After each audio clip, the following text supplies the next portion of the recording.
Buenos días, los saluda Joel Exebio, PhD RD, director de clubnutrición.net. Hoy día vamos a hablar de este metaanálisis que ha sido publicado el 17 de junio sobre la ivermectina para el tratamiento y prevención del COVID-19. Han habido metaanálisis anteriormente sobre este tema, pero muy mal hechos, con serios errores metodológicos. Este es el mejor metaanálisis publicado hasta la fecha. Y vamos a analizar los puntos fuertes como los puntos débiles de este estudio. Primero, este metaanálisis ha sido publicado en el American Journal of Therapeutics, un journal con muy buena reputación, y ha sido peer review, ha sido revisado por expertos en el tema para garantizar que la metodología seguida es la correcta. Como dije anteriormente, han habido muchos metaanálisis, pero con serios errores metodológicos, lo cual no permitía ninguna conclusión válida. Muchos estudios durante esta pandemia han sido preprints. Preprint significa que eran borradores que aún no habían sido revisados por expertos. En condiciones normales, esos estudios nunca hubieran visto la luz.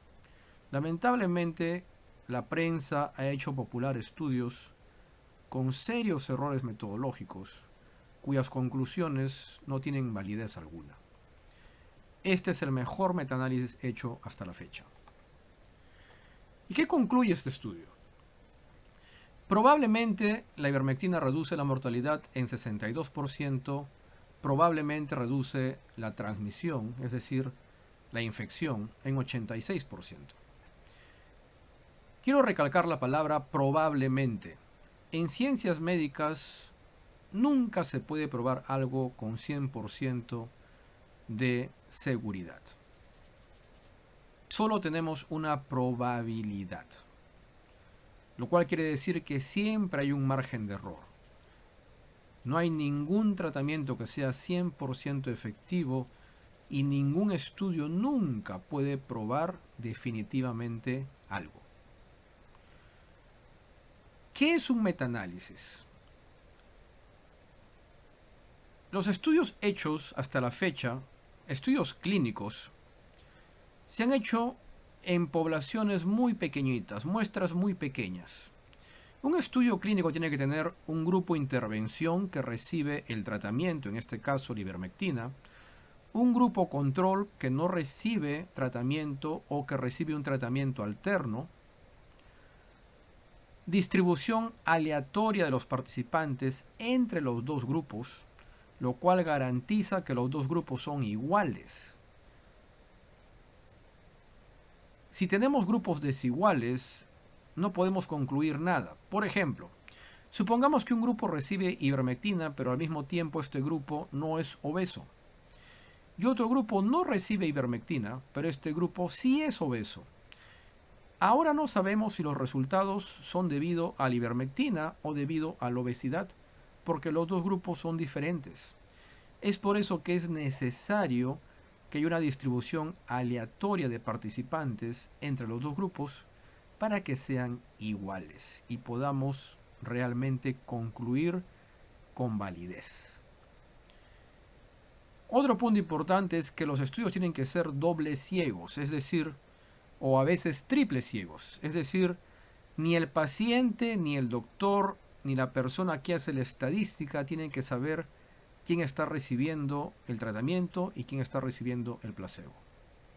Además, tienen que controlarse por otros factores, por ejemplo, otras drogas, es decir, muchos de estos pacientes no solo están tomando ivermectina, están tomando tal vez doxiciclina, zinc, hidroxicloroquina. Entonces, ¿cómo controlamos para saber que el efecto es debido a la ivermectina y no a las otras drogas? Estos estudios, diseñarlos cuesta bastante y llevarlos a cabo mucho más.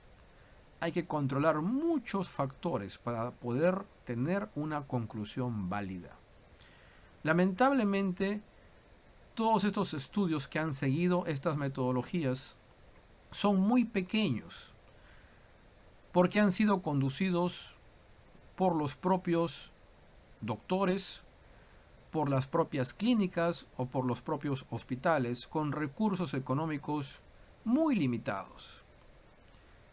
Lamentablemente, los únicos que pueden hacer estudios grandes son o la industria farmacéutica o los gobiernos. Pero en esta pandemia a ninguno de los dos le ha interesado hacer este tipo de estudios. La industria farmacéutica porque no ganaría nada, pues la ivermectina es un producto que ya no tiene patente. Y los gobiernos, por alguna razón, no se han interesado en hacer estudios clínicos. Muchos han implementado el uso de ivermectina en sus protocolos, como lo hizo Perú o como lo hizo Brasil, pero sin ningún estudio clínico para ver la efectividad.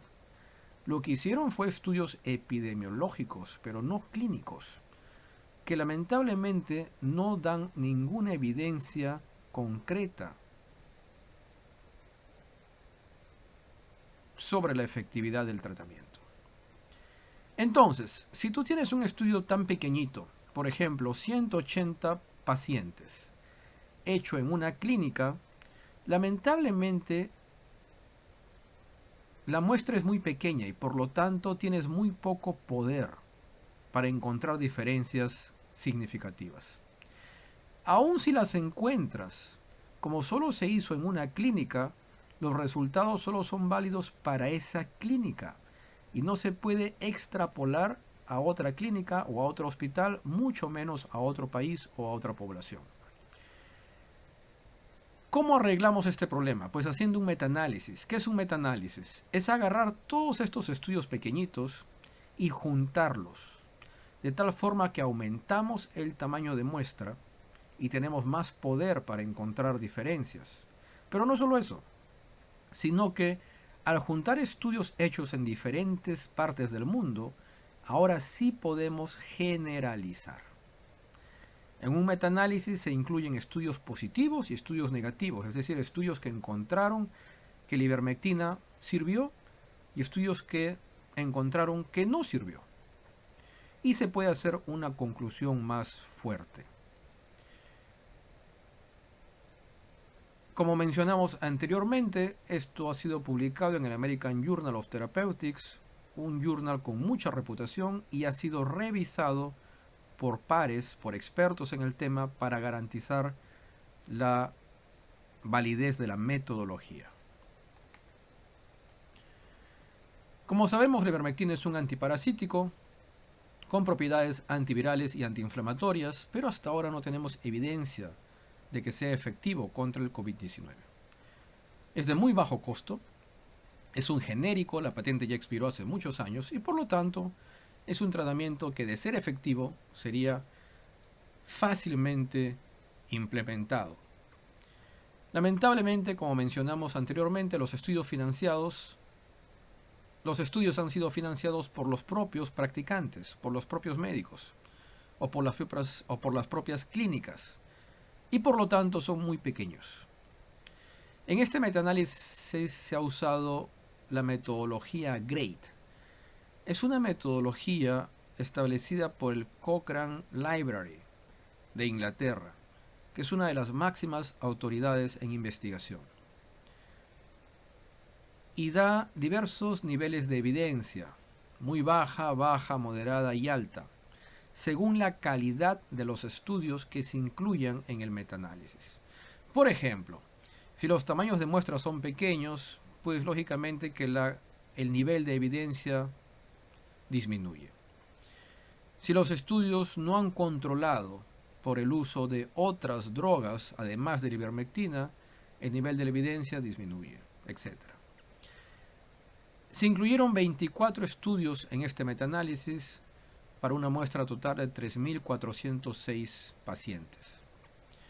Bastante pequeño para un metaanálisis. Generalmente los metaanálisis toman décadas en hacerse para esperar a tener suficientes estudios para tener un tamaño de muestra más grande. Resultados.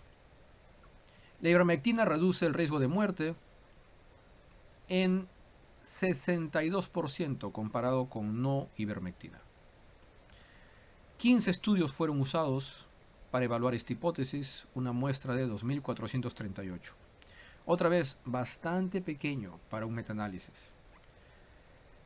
Riesgo relativo 0.38, lo cual quiere decir que redujo la mortalidad en 62%. Nivel de evidencia moderada. ¿Por qué moderada? Si redujo la mortalidad en 62% y es significativo. Moderada por el tamaño de muestra.